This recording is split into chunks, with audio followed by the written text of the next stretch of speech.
Hey there, welcome to Bag and Paddle. I'm Rob Nunnery, professional pickleball player and Ostomate, and this is the show where I sit down with other Ostomates to talk about what life is actually like living with an ostomy. And today's guest is Cass Bargell. She is a rugby player for the USA Women's Rugby team. Yeah, rugby and an ostomy. Who would have thought? But amazing conversation. She's an amazing person. Let's get to it. Here's Cass. Nice to meet you and appreciate you Nice to meet being you. here. Thanks for having me. I'm excited. Yeah, I think I first came across you did a TEDx talk, right? Yes, I did a TEDx talk like really early into my ostomy journey, like 6 months after I got my bag for the first time, which is funny now looking back on it because I feel like I'm an entirely different person than I was then, Sure. but it was a great opportunity. So yeah. Public speaking is not for everybody. I think it's one of the biggest fears that they say there is out there outside of like death. How Yeah. was it for you in terms of the preparation and everything? I had taken this class at Harvard called XPOS 40 the fall before, which was like all about public speaking and like you have to give speeches in front of your class all the time. And so I felt kind of prepared for it. And I was taking that class when I accepted the idea that I was going to do this talk in the spring. And then I obviously didn't write my speech until like a week and a half before fully memorized it on the plane back from Atlanta, like flying back from a tournament in Atlanta to Boston to give it the next day. I was like on the plane reading my speech out loud to my teammates. So I could have prepared better, Yeah. but then I got there and like my GI doctor was front row and all my teammates were Hmm. there. And so like that eased the Some fear comfort. a lot. Like Yeah. I just could look at people I knew. Yeah. How many people were in the audience? It wasn't big. I think maybe like 40 or 50, and people were like coming in and out for different talks. It was for I see. Title IX in the US. So it was like a smaller talk, which I was thankful for. Yeah, and especially I can totally relate to like I've just had my ostomy now for I had it in February, so what 9 Wow. months now.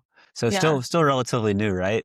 Even the gap for me, like 2 months, 3 months from surgery to now, I feel like a completely different person. So I can only imagine 6 months where you are now in respect to giving a talk Yeah. on it, especially. I've started to do this podcast. I've chatted with a few people, and it's really interesting to talk to other ostomates because it hasn't they're not everywhere. You know what I Yeah. mean? So it's not like an everyday occurrence. So I'm always like stoked when I do get to talk to people that have gone through similar journeys. Oh, okay. Before we continue down this path, hmm how rugby? Why rugby? When did you start rugby? Like what? How did the rugby come along? Rugby, it's just like the sport to do at the high school I grew up at. I grew up in like this Interesting. small Okay. town in Colorado, and we've had a girls' rugby program for like 30 years now. And it's a small high school, and we have like 60 girls on the rugby team every fall. No So way. yeah, so I like This is the first time I've you're ever like an heard of athletic rugby being girl. like the sport. Yeah, in the I mean, it's U.S. pretty odd. Like we're not normal school in terms of that. But if you're like an athlete at our school and a girl, you play rugby. And so that's what I did. And then I fell in love with it. So yeah, worked out well for me. Amazing. Amazing. And so did you start in high school or did you actually, since it's the high school sport, did you start as even younger than that to get ready for it? I started in eighth grade. So you're like, they let the eighth graders take the bus from the middle school after school to the high school to start practicing with the high school girls, or at least that's what they used to do. So I started in eighth grade. Yeah. Okay, nice. And then was the goal always to compete in college? At first, no. I like really thought I was gonna have a basketball career. I'm like 5'4", so that was just like I don't know where I thought I was going with that. Stacked against you. Yeah. My coach when I was a freshman was like, "Have you ever heard of the school Brown?" And I was like, "No." Like we know CU and DU and Yeah. CSU in Yeah. Yeah. Colorado. But he was like, "Yeah, it's an Ivy League and they have rugby and like if you keep playing the way you're playing, like you could go there." And so that's when I like that got on my radar and then the fact that there were other Ivy Leagues got on my radar and yeah, I think by the time I was a sophomore, I was like, this is what I'm gonna do. Yeah. Love it. And always like very academically inclined. Is that why kind of the Ivy stuff outside of your coach mentioning Brown, were like, was Ivy ever on your like radar or was it more of just like, I'm going to go local somewhere in Colorado here? I don't know. I guess I don't really remember thinking too much about college before I was in high school. But I loved school. I've always loved school. So once I figured out that rugby could bring me to the best schools in the country, it was like fully what I wanted. Got it. And with rugby at the collegiate level anyways, Is it pretty big in the Ivy League? Like, does every school have a team, and is it competitive? Um, so not every Ivy League school has a team, but um, the East Coast is kind of the central hub for collegiate women's rugby, especially like Division One NCAA. Yeah, So it's Dartmouth Brown, Harvard, and then there's other schools like Lindenwood's a powerhouse. It's a school based out of Missouri. Um, Army West Point, Queens. There's a bunch of different colleges, but the Ivy League definitely has a concentration of it. And I got liked it. the Okay, like varsity aspect. I wanted to go be like a college athlete and not play love it. club. So Yeah, yeah. yeah, yeah. Because a lot of the probably the major, like what you would think of like the major conferences, probably mostly club, right? Yeah, like I'm like the SEC, I think they have like girls club rugby and like CU has girls club rugby, which is good, Yeah, but I wanted to play you high wanted to. level. And so, Yeah, yeah.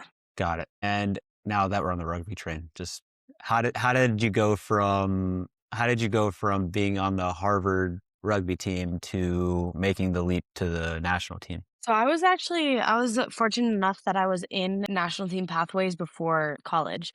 So I actually went to like my first senior sevens national team camp in high school. So then college was kind of like where I was going to develop with the goal of eventually making the national team. Got it. Okay, cool. And are most of the women on the national team like all competing collegiately, like Division One, or is that pretty much the path? It's been changing a lot. I feel like my age of players kind of where it got more normalized that you're going to go to college and compete in college and that's where you develop, especially for the 15 side of the game. I think for sevens there's some girls that go into full-time professional sevens right out of high school, but 15s is definitely I think they're trying to lean into the college side of things and how that can be helpful for girls to develop.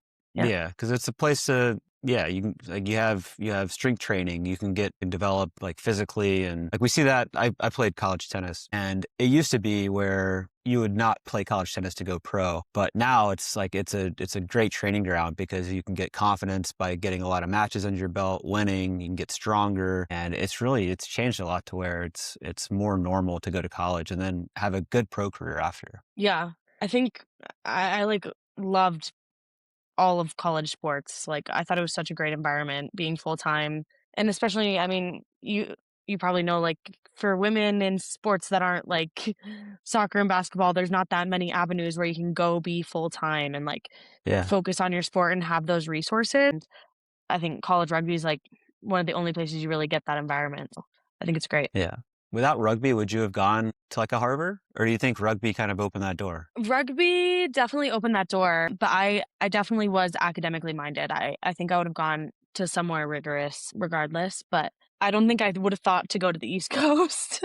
Probably would have Yeah. tried to go to like somewhere in California. Yeah. Fair.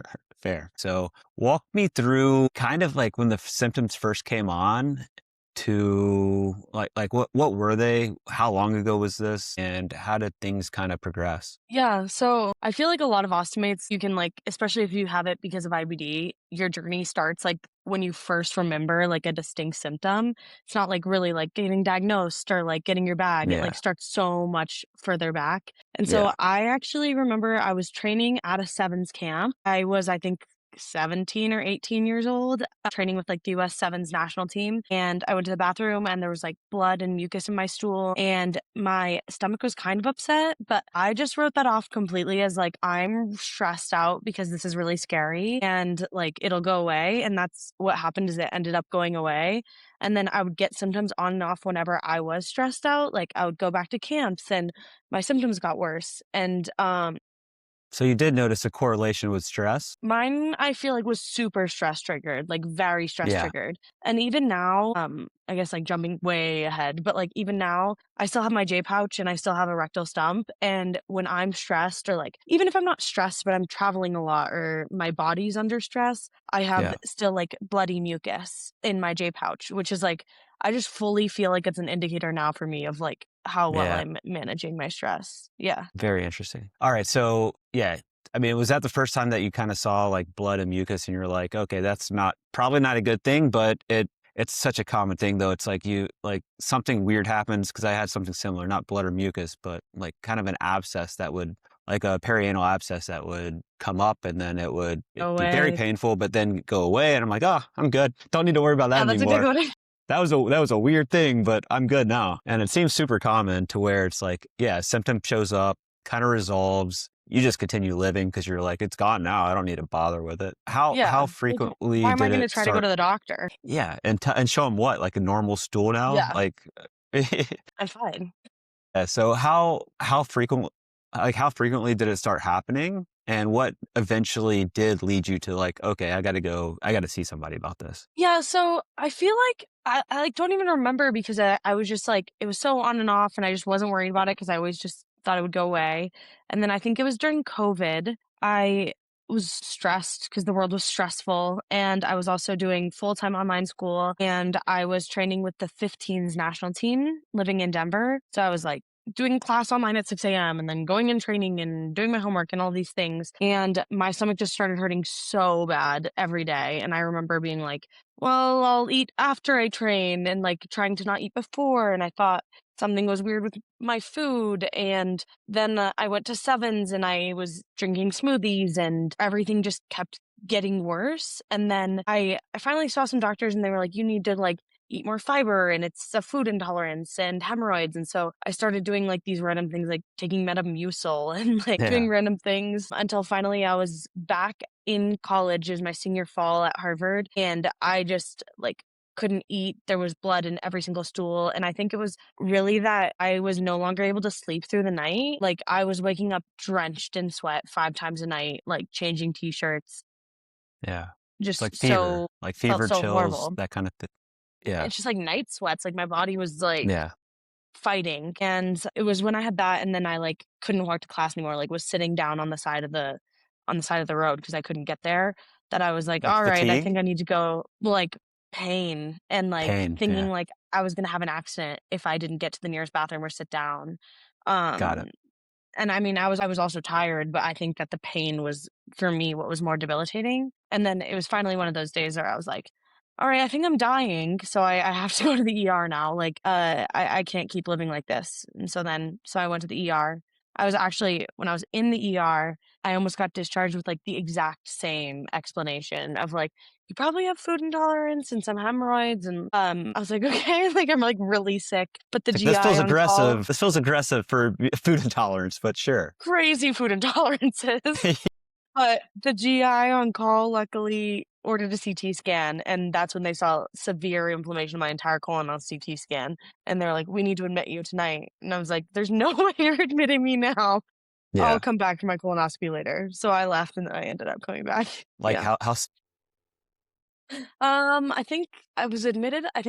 They told me about that on a Tuesday, and then I had my colonoscopy scheduled for Friday, okay. and Yeah. then I played a game on Saturday. So I went fasted Thursday. So yeah, and then I had my colonoscopy Friday. They gave me steroids, and they're like, "These will make you feel better, and then we'll figure out your next plan." And I was like, "Thank the Lord." I'm completely steroid refractory. They never helped. Yeah. I took the steroids and I played the game the next day. And I remember like in the game, I was like crouched inside of the huddle, like was kneeling inside of my teammates' circle because I was so exhausted. But yeah, played and was on the Did you steroids. And tell then the I think doctors you had a game, and did they advise yeah, against it, or they said, or if you feel up for it? for some reason, maybe it's the way I tell my doctors what I'm doing, but You're like, I've never had a I'm doctor playing tell me not to do Saturday. something. Yeah, I'm They're playing. like, yeah. Yeah. They're like, okay, I probably not a great idea, but I did it. So they weren't gonna Yeah. stop me. I think they knew they weren't gonna stop me. So I can relate to that for sure. yeah, so I think that they told me like you should feel the steroids like start to take effect within like 5 days, 6 days. So I was counting down the days. So when is this supposed to be working? Because I'm Yeah. not Let's feeling go. better. And I think that I called them back on the Tuesday after and was like, so I maybe feel worse. Like I don't feel any better. And they're like, okay, like you can see how you feel tomorrow, but you should probably just come in. I was like, okay, I'll wait to see how I feel tomorrow. And then I either went in on the Wednesday or Thursday, and this is kind of where it all becomes hospital blur. Mm. I then went in and got admitted and got put on NPO for a week, I think, and then got intravenous steroids, and I think they made me take Humira. I was at a smaller hospital in Boston. They're like, you have to fail Humira before you get to Remicade, which is just like insane because Humira was not going to rescue my severe acute ulcerative colitis. I love that you have to fail this first. Yeah, you have to wait in the hospital in pain. Yeah. So I took like, I think 2 doses of Humira, and luckily the GI at the hospital I was at was like, look, if you were my daughter, I would be sending you to a bigger hospital in Boston. Like, we have the best medical care in the world, and we think we should transfer you. And they like kind of floated the idea, like, there's surgeons you should meet. And I was like, that's not going to happen. So yeah, you can transfer me. So I got transferred to Beth Israel, where I got like, who I think is the best GI doctor in the world. Like, I just got lucky. He was on call on the weekend I got transferred in. And I remember the first day I met him too. He was like, look, I'll do everything I can to save your colon, but I care way more about your life than I do about your colon. And I think you're going to need surgery. And he was kind of the first person that like got it in my head of like, that's what's going to be the best thing for you. And that's what's going to get you healthy again. The way he framed it, I feel like the way my doctor and my surgeon framed it were so crucial for me accepting it and like being so resilient and like willing to adapt to an ostomy. Which is something I like try to share with everyone. They made the difference in just the way they spoke to me about it the first time I'd ever heard of it. So yeah, got transferred there. And then And how did they frame it? my GI doctor was just like, they'll take out your colon, you're going to feel better. If you're going to be healthy Yeah. again, you can leave the hospital and you Yeah. can play rugby. Like, they knew what I valued was being in the, or not being in the hospital. I think he could tell right away that like all I wanted to do was play rugby. I wanted to be healthy. I wanted to be with my friends at school. And I think he knew the surgery was going to be the way to do that, not like failing all these medications and being sick. Like, I was not a sick Yeah. kid. I was strong and healthy, and I just didn't want to be there. And then my surgeon too, I remember when I talked to her, so I had never heard of an ostomy until these surgeons were telling me, like, you're going to get an ostomy bag and this is how it's going to work. And at first I was like, okay, I don't care, because you don't know what it is. And then you Google and you start to freak yourself out. But she was like, look, when you get the bag, you can wear whatever you want. You can do whatever you want. Like, I have this girl who comes in like a cute little jumpsuit every time she comes to see me. And like, you can play sports. And I was like, okay, so am I going to be able to play rugby? And she was like, yeah, I don't see why not. And I was like, Yeah. okay, then give me the bag. Fine. Okay, let's carry on here. Another thing she said that I remember vividly being helpful was she was like, okay, and then we'll do a 3-step J pouch. So like, give you your ostomy, you'll heal a little bit, do another surgery to create the internal J pouch, you'll heal, then we'll take down your ostomy. And then you'll have a J pouch, and it's different because you'll still have to go to the bathroom like 4 to 6 times a day, and it'll take a long time to heal, and it's definitely not the same, but you won't have a bag. And I remember being like, well, if I hate the J pouch, can I go back to the bag? And I don't know why I asked that. Like, I didn't really have any context, but she was like, yeah, we can always give you back the bag, which ended up being very like relevant to my story in the end. Can you explain a J pouch? Yes. So a J pouch, I think it's called like an ileoanal pouch anastomosis, IPAA surgery. They take your small intestine and they create like an internal reservoir in the shape of a J, and they attach it to your rectal stump. So they remove your entire large intestine and most of your rectum. They attach that there, and then that J of your small intestine acts as like an internal reservoir. So then you can go to the bathroom normally. And they mostly do it for people who don't have Crohn's disease. So like, it works better for patients with ulcerative colitis because their disease is limited to the large intestine. So yeah. Got it. Okay, cool. So that's just, it's an internal pouch basically that the waste flows into, which then flows out normally as it typically would. Yeah, got it. So just bypassing the colon essentially, or acting kind of as the colon. Yeah, just skipping the okay, colon. So you did get the J pouch, and then you ended up needing to get it changed? Yeah, so I got the surgeries to get the J pouch. I tore my ACL in the middle of all of it. Get a surgery play, tore my ACL. So I got the surgery to get the takedown Thanksgiving, so like a full year after I got my original surgery. And I ended up getting a fistula that formed right below the anastomosis. So like below where they had connected my small intestine to my rectal stump. So the fistula was actually through the rectal stump. And did you feel it externally at all, or was it all internal, the fistula? No, so it was a rectovaginal fistula. So, like, as a woman, the worst thing that could happen to you ever. Like, I felt it first and was like, I know exactly what this is. So yeah, I felt the fistula. had been educated enough about everything that could happen that I knew exactly what happened when it happened. I went to the emergency room. I had some random male doctor in the emergency room say, "Are you sure you know what hole it's coming out of?" And I was like, "New doctor, new doctor." My God. Oh, wow. Yeah. But so then the options from there were kind of like, well, we can do a surgery. You can live like this for 6 months and you can just like kind of deal with it. And I don't really know how you deal with it, but they told me I could deal with it for 6 months and try to get a surgery to fix the fistula and of course read things and it's like not super high success rate and all these things, or we can give you back the bag. And of course I also had someone else that said like, don't worry, you don't have to go back to the bag. You can wait and then fix the fistula. And I was like, this is not the way I'll be living and I'll have my ostomy back as soon as you can. So I went straight back to the ostomy. Did it help heal the fistula once you went back to the ostomy? It's hard for me to tell now, because there's nothing going through where the fistula would be. I think it has healed a little bit, and I think they also did like a small fix when they gave me my ostomy for the fistula, but I'm not really sure. I haven't really checked up on it since they gave me my bag Got it. back. Yeah. But no pain or anything with the fistula? No pain. Sometimes That's my J good. pouch hurts, but Yeah. I'm generally fine. Yeah. Got it. Obviously, this is not a medical podcast, but Yeah. Sorry. I'm learning. But so, okay. So you went from the J pouch to the bag, but you still have the J pouch. Yeah. How does that work? So they left the J pouch inside of me. They just stapled it off on the top because the revision back to the ostomy was emergency, like 13 days after I had the takedown surgery. And it was just, we weren't dealing with anything other than just getting me back to a baseline.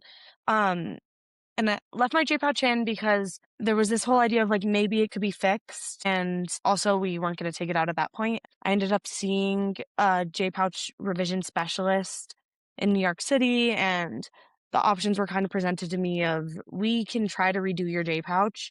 We don't know why you got the fistula, so you're going to have to go on to a biologic. So you'd have to be like on Entyvio. And the surgeries would probably be open abdominal, like you've had too many laparoscopic. And you'd have to probably go through like 2 more, maybe 3 more surgeries, open abdominal, to reconstruct a J pouch that has like maybe 70% success, I think was the number I was given. So when all of that was presented to me, I just like I don't have any interest in that, especially right now where my life is. And so in terms of the J pouch that's left inside of me, my GI doctor was like, "Yeah, as long as it's not bothering you, like we'll deal with that later. Like, we're in no rush. You're fine." So no real downside in having it in there, just not being used. Yeah. Yeah. We'll Eventually, cross like, that I could bridge get it later. taken out. Yeah. It's not It's not for my me to problem right decide now. right now. Yeah. Cass, a few years from now can figure that one out. Yes. Yeah. I've had too many decisions to make. Yeah. So are you on biologics right now? No, I'm on no medications, which I feel really lucky for. Yeah. And you don't feel any like things are kind of under control with the bag and no medication. Feel good? Yeah, I feel I'm really lucky. I feel very healthy with the bag. Feel healthier than I can really remember before I had it because I was sick for so long on and off. Yeah, and I mean sometimes I can tell that my rectal stump has a little bit of inflammation when there's blood that you still expel mucus from your J pouch when you have it inside of you. Like it's no big deal. Like happens like once a day maybe, but I can sometimes tell that there's blood. But other than that, I don't really think about it. But that's not really like a warning sign or anything if there's a bit of blood with the mucus. No, as far as my medical team's concerned, they don't care. Yeah. We're all okay. Okay. And so tell me about the World Cup, because that was earlier this year, right? How cool of an experience was that? The World Cup was like, I've kind of said it before, like it was more than I could have ever dreamed of. Like I didn't know we were gonna play in front of 40,000 people. Like Unreal. it was not in my I'd never seen women's rugby played in front of that many people before. And then there were 80,000 people at the final. So like I think it was like the 3rd highest attended Rugby World Cup final ever. So like of all the men's Rugby World Cups too. Crazy. But yeah, it was just like it was so, it took so much effort to make the team, and like I was so focused on making the team. Then you make the team and it was just like whirlwind. Like we're in DC, teams announced, we're playing our warm-up test matches, we're in England. Now you're playing in front of 40,000 people, and then, like, now you're earning your start, like, against Australia in, like, do or die game. And just, like, even, like, you walk onto the field and there's pyrotechnics, and, like, you walk around the field afterwards and people are telling you they came to see you because you have a bag, and I'm signing shirts for kids, and, like, it just was, it was amazing, and also So nothing I cool. could have ever expected. Yeah, that's unreal. Like, so even when what was like, how did you find out you got selected for the team? So we were in a camp in Maryland. There's like 40 people, and 30 get selected for the World Cup, or 32. Geez, I already forget. And we had like 2 weeks training, and then we had a day where selections were coming out, and the coaches were all four sat in a room, and you had a time slot, and you showed up for your time slot, and you walk into this room, and they tell you if you're selected or not. Oh, that's nerve-wracking. Yeah. Yeah, and then you walk out, and then there's people, like, ready to interview you, or, like, you walk away, and then, if you weren't selected, you went home the next day, and if you were selected, you were in camp for the next, I think, like, 8 or 9 weeks straight, so, Okay. yeah. So this is like a kind of a 2-month lead up before the event, or was it a little longer? We went into camp, I think, early July, and then, early July, I think, and then the first game was August 22nd, so Okay. Yeah, so it's like the selection and then just straight away training. It was a full-time training, right? And then off to the event? yeah, we trained, like, we have a pretty normal schedule when we're in camp, like, Monday was we had Monday double days. You lift and you do units, so backs and forwards in the morning, and then in the afternoon, we do like a big team session. Tuesday was combat day, so same structure, but like a lot of contact in the afternoon session. Wednesday off. Thursday, we had a fast day, so depending on the week structure, like if we were playing a test match, we might only have one field session. If we weren't playing a test match, we might do a double day again, and then Friday is captain's run, and then you play Saturday. So, like, after we were told we were selected, we played Fiji for a test match in DC. We played Fiji for a scrimmage, in Maryland, and then we played Canada in Ottawa, and then we went to England, and I think we had 2 or 3 weeks of training where we also scrimmaged against clubs in England to prep. Yeah, Such a cool experience. And then, okay, so the World Cup happens, and then it's every 4 years, yeah? every 4. Yeah. S- Is your goal to go back and make it and play again? Yeah, yeah. I'd love to play 2029, and then 2033 is a home World Cup. Um, so if I can keep my body going for that long, it'd be great to play in a home World Cup. Yeah. It's unreal. So what is it like in between done with school? Yeah, so graduated from Harvard. So working full time now, what is it like, what's rugby for you now in respect to your life? Like how is it between World Cups? Yeah, it's kind of hard to figure out. I think I'm figuring it out a little bit right now. Um, I there's a league in the US called Women's Elite Rugby. So I played in that last year. I have a small like nagging injury right now, so I'm just taking care of that, and it's kind of like off season too. You can only play so much rugby in a year. A lot of the girls are playing full time in England. Um, so that's their job in England, but I'm lucky enough that I work for the Crohn's and Colitis Foundation right now, in the US, and I have programming from my coaches, my strength and conditioning coaches, my actual coaches can do skills, and hopefully I'll find out my next step soon. I don't know how much I can say about Sure. different Sure. different options, but yeah. Yeah. Yeah. But it is kind of so a lot of the women on the USA team, they'll play like in a league in England. Is that kind of it?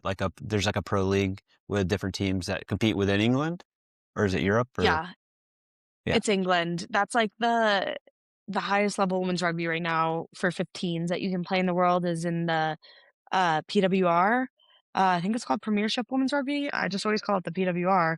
And it's I think it's semi-pro. They don't. It's not. It's your job to play rugby when you go there. And I think you're provided housing and a stipend, and they play really high level competition in England. There's also a league in France and a league down in the Southern Hemisphere, Super W. Got it. And is that kind of the traditional powers? I know Fiji's like they're a rugby country, New Zealand, Australia. Or is it the typical kind of powers, like in terms of rugby nationally? Yeah, so different countries have different strengths based on the code. So like if it's sevens or 15s and then Mm, men's or women's. yeah, For 15s women's, which is the version I play, like England just absolutely dominated the World Cup and they have that league. Um Canada actually came second and they actually had to crowdfund in order to go to the World Cup. So, like a crazy different experience for the two teams in the final. And sure. then New Zealand was third and France was fourth. Got Um, it. and then like the Springbok women, they were in the quarterfinals for the first time ever, which was a huge deal. And obviously, like the Springbok men are the best in the world right now. And so you're starting to see like the women, the women's rugby in powerhouse rugby countries kind of like rise, rise as well, which is great. On the women's side, what's kind of the age range that you have competing on, like even Team USA? Like, what's kind of the top age limit that you see being successful and actually like playing, and the youngest is it like 18 to like early 30s? Yeah, that's about right. I think our youngest at the World Cup was 19, and our captain, she's playing her heart out, is 35, 36. Love it. So, Yeah, that's kind of the top. Yeah. got it. And how did you get linked up with the Crohn's Collect? Well, sounds that actually saying that out loud, it sounds like a very dumb question. How did you end up working for the Crohn's and Colitis Foundation? I forget how I found out about them. Again, like I feel like it's like a crazy thing when you're sick, you like forget so much. I don't know if you've experienced that. Just trying to survive 100%. Yeah.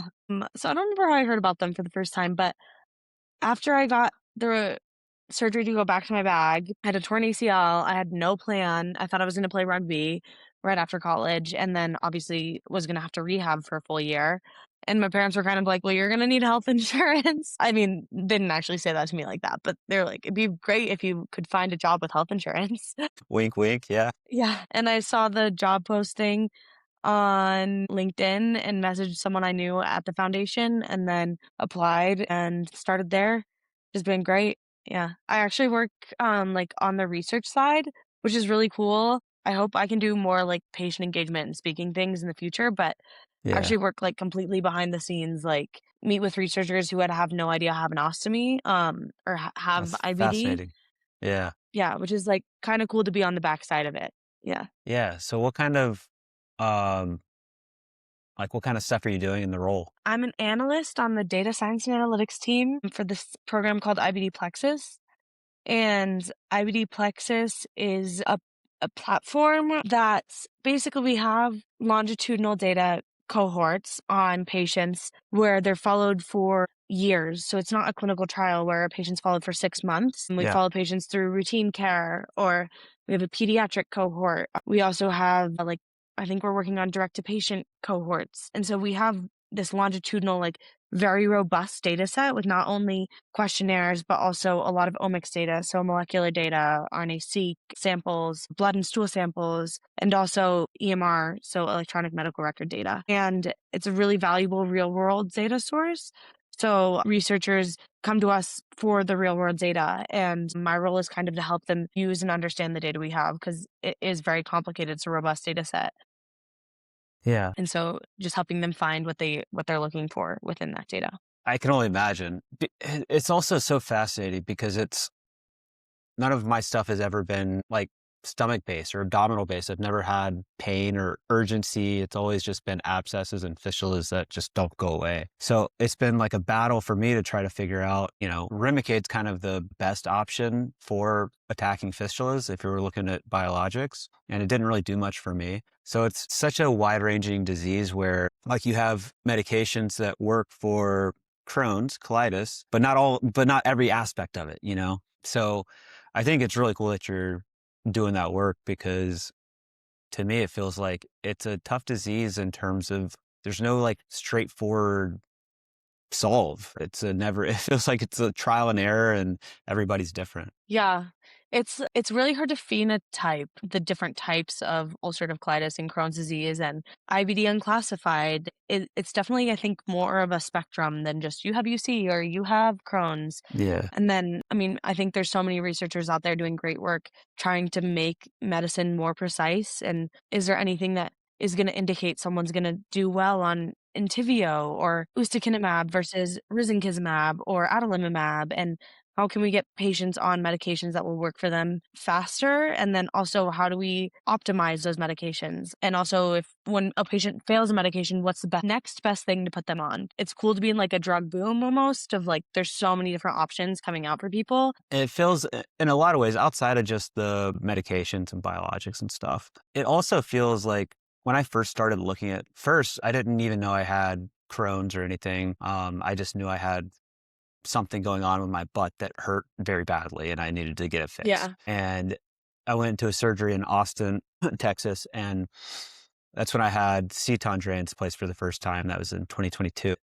Like when you go into surgery, you're like for an ACL, for example, it's like, okay, this is going to I'm going to have the surgery. I'm going to have to, rehab for a while, but this is the fix. And like that's like what my mindset was with the surgery. It's like you go get surgery and then you're fixed. It just might take a while to heal, but you'll be fixed. And with the ceton drains, it's not really like that, right? And that was like kind of one of the things that I wish was explained a little differently going into it, is like, this isn't gonna fix you. This is gonna help you, but this is like just a very introductory step in what could be a long journey. Because I went into it just thinking, okay, this hurts. This is going to fix it. I'm going to be good to go and solved. And not so much. But it feels like a lot of the solutions feel very like antiquated. Like I have wires looped around, tied off in knots through tracks in my butt. That's the solve right now. And then it's like also I've got a bag taped to my stomach. This is the best we can do. And I know it's obviously super helpful. But it's just, it's wild in terms of this day and age that this is still the solve. Yeah. I think the whole idea of the surgery is going to fix you and then you heal and you're better. Like I can totally relate to that being different than athletic surgeries, like your ACL. Like I think that was a hard part going through this was all of my friends are athletes and like, it's hard to explain to someone something that's like so different. Yeah. It's not like an ACL at all. The other thing, I guess what you're saying too about it feels like antiquated and like there should be better solutions. Like 100% agree with that. And I also just think it's so, I guess my perspective on like the ostomy and everything changed, especially when I had my J pouch fail, because I think that, I guess something that I've tried to talk about with people and want to express is that everyone values different things and there's different solutions for everyone. And I think the idea of a J pouch, especially for ulcerative colitis patients at first, is almost curative. We're going to take out your large intestine and then give you this J pouch and you are going to be able to go to the bathroom normal and no one's ever going to know and you're fixed. But I mean, people have proctitis and they still have inflammation and they can have chronic infections and all of these issues. And then things for me, it just simply didn't work, not even for 2 weeks. Yeah. And my entire perspective on what an ostomy meant to me changed when I realized that I wish this never happened to me and I wish I didn't have a bag. But I also don't want someone telling me that just because I have a bag and you can see it and it's different means that it's worse than other options. The J pouch 100%. did not make my life better and the ostomy did make my life better. And that's just what worked for me. And that's not true for everyone, but I value not going to the bathroom with urgency and pain all the time. And I value being outside of the hospital and not having to get infusions. I'm traveling constantly. So I don't know. I guess there's just different solutions. And I think when we think about how to improve care for patients, it should be about what's going to make it actually better, not what's going to make people who have never experienced this feel more comfortable with it. I feel like people try to be like, how do we make the ostomy like less of a thing because I don't like what the ostomy is versus like Right. what hurts ostomates or like what would make the bag better or like less skin problems and faster changes or like Yeah. what can we actually do that matters to people rather than just trying to change it for the sake of it not being normal, if that makes sense. Yeah, no, 100%. It's a great point. For me, it was, I didn't feel like I had any other option. I felt like it was absolutely the only next option that I had, and I was actually super stoked to get the bag because I knew that it would help with the pain that I was living with that I just couldn't do it anymore. I got to the point where it's just, I have to do something and I can't wait to get this because it's going to help. And I think a lot of people get to that point, but I think people have different pain tolerances. Some people think like, okay, I'll just manage the pain and the bag's not going to happen. Yeah, I hate that though, because they're suffering because they feel like the bag's going to make things worse. And like the bag for me hasn't made anything worse, truly. Like I do everything that I did prior to even getting sick. Like I travel just as much. I probably travel more now than I did prior. So I think people build it up in their head to their life's going to be so different. They're not going to be able to do the things that they could before. And I just don't think that's true. And I think you're a great example of that. Yeah, I mean, played in a World Cup, like had girls tackling me Yeah. full on. I was fine. Yeah. Yeah, I think probably one of the hardest parts for people with ostomies or who are faced with an ostomy is the stigma. You can get through so much with a bag if you're given the right resources in terms of confidence in people around you, like ostomy nurses and as long as you can get through the stigma, there's usually a solution for like finding the right fit and finding the right appliances. Obviously, that's not the case for everyone, and those are problems that like desperately need to be solved. But I think for a lot of people, like ostomy is a great solution. It entirely gives you your life back. Yeah, like gave me mine. Yeah. 100%. I think one thing that I have found to be lacking though is through my whole journey, actually, come to think of it, like from pre-diagnosis of Crohn's, like symptoms came on 2022, diagnosed 2023, ostomy 2025, like nowhere along that journey of so many visits to GI, to colorectal, to never once was there resources provided or urged or even suggested for like the mental aspect of it, the mental health stuff. And I remember leaving the hospital, going home from the hospital after getting the colostomy.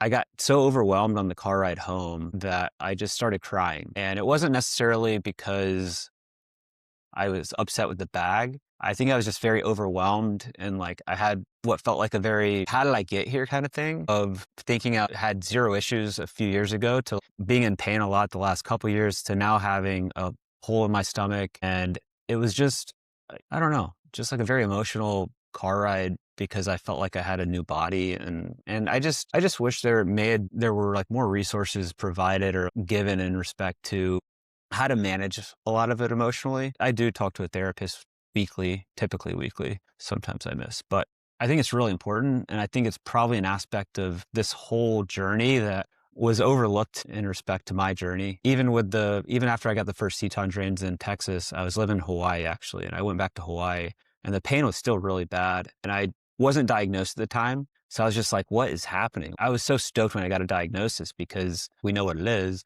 How can we treat it? But there's been a lot of points throughout the journey where I've been very, very low emotionally, mentally, like not in good places. And I felt like I was kind of isolated and trying to figure all of that out. So yeah, I think the mental health stuff is really needed. Did you run into any of that at all through your journey, or did you always have support around you? I mean, I definitely had really difficult mental health. I think it was like mostly after I got the takedown reverse. So when I got the ostomy back, after I thought I was going to get the J pouch, that's like, I think that was the most difficult period for me. And I mean, I was really lucky to be in the Boston medical system. It just is the best medical system in the US. Like there are psychologists offered to you right away, nutritionists and dietitians and all of these things. I didn't necessarily I didn't feel like I needed it before it got really bad, when the reality is if anyone's going through this, you probably need it, even if you feel like you're doing okay. Like, I 100%. felt the same feelings of, it like, finally being diagnosed and gonna feel better and gonna get my life back and all these things, but just because it is feeling positive for you in that moment doesn't mean you're not gonna have those periods of, like, a dip, and I think I wish I had recognized that and had professional help. I've always had a great support system, but professional help before I felt those things because yeah, once you feel those things, you can go find and seek the help. But like, how much better would it be if that's all proactive? Even if you see, I 100%. was probably the least like in terms of a patient, I don't think a doctor looked at me and thought I really needed that much psychological help at the time early on. I was handling it pretty well, Me either, to be honest. but Like, you would never know. everyone needs it. Yeah. Yeah, And I guys mean, especially, but it's easy to put on a brave face and talk to the doctor. Like, I was not a good advocate for myself either. I'm like, yeah, it's a little pain yesterday, but I'm fine today. Whereas in like that morning, I had been draining an abscess on the bathroom floor, but now I'm okay, right? Because the pain's not as bad right now as it was this morning. Yeah, I think human nature is to kind of put on the brave face and go through it. That is something though that I've also said to people is like, I think that's another thing that is important about if you get an ostomy, like it is hard and you probably will have to be brave and not be so brave that you're not being honest with doctors and being honest about the help you need. But I think that's also something that's like helped me get through it is like, yeah, I was scared to play rugby, but I was brave and I did it. And that let me continue on with life. I think so many people get an ostomy and are so scared of things that they stop doing everything. Um, and I mean, that's another thing that probably like psychological help would be good for of like, no, you can do it. You can be brave and you can go live a full life. So yeah. This is my entrepreneur brain working, but not even entrepreneur, just like a fun thing to do would be like just to host like a retreat for Ostomates where we come together and we just go do stuff, like activities Yeah. to where you can do them. And it's like we can show that you can do, if you're in Colorado, you can go hiking, you can do different like rock climbing You stuff. can swim, you can get tackled, you can do whatever you want. And that is a cool idea. Play pickleball, which I need to learn. Play Actually, pickleball. I know there's a kitchen. I know there's a kitchen. Okay. All right. All right. Yeah. Yes, there is. There sure is. Last question on the rugby stuff, just because Uh-huh. this feels like an obvious one that I missed. Do you wear anything over it? Do you have you run into any things of getting hit or like, how do you protect it or do you protect it? Yeah. So I wear a stealth belt, just like a belt, like a compression belt Yeah. over top of it. And I put a pad like maybe like this thin in my belts over top of my Got it. stoma, like in the shape of my ostomy. Yeah. Anything hard, I was told would be more dangerous for me than like I get a shoulder straight into the Interesting. bag in stoma and Yeah. nothing happens to me, but something Yeah. hard, plastic could actually like It would move press and cause harder, right? more. Yeah. Interesting. Yeah. Yeah. Yeah. And so, I mean, I've gotten hit in the bag. I've actually it was like this like I've like had girls like grab it. Like it happens and I move on. But That's a next level generally it's dirty been move. They know you have a bag. They're just like trying to rip it no, off. no, no one's ever done I that know. on I know. purpose. I No one's know. ever done it on purpose. But yeah. Just the support belt works. I mean, there's an entire team of rugby players that play rugby league in England, and I think they all just wear this a sport belt. Got it. And Pretty you're saying fun. there's a league of people with ostomies that play? There's a team in the UK that plays rugby league. So I play rugby Yeah, union women's teams, and rugby league's like an entire different sport. I But there's a see. team called Team Colostomy UK, and it's all players with ostomies, and they play games Amazing. sometimes. Very Yeah, cool. yeah. And okay, all right. Man, makes me feel soft playing pickleball. No, All right. Well, I know we're past time, so I will let you run, but I really appreciate you taking the time, Cass, to chat and learn more about your story. yeah, it was really great to meet you. Thanks for having me. You too. All right. Stay in touch. So that's Cass Bargell. You can find her on Instagram. We'll link it in the show notes. And the only ask here is if you got value out of this episode, please share it with somebody that could use it. Other than that, you can find me on Instagram at Rob Nunnery, as well as my Substack where I write every Friday. That is robnunnery.substack.com. And hope you enjoyed this week's episode. See you next time.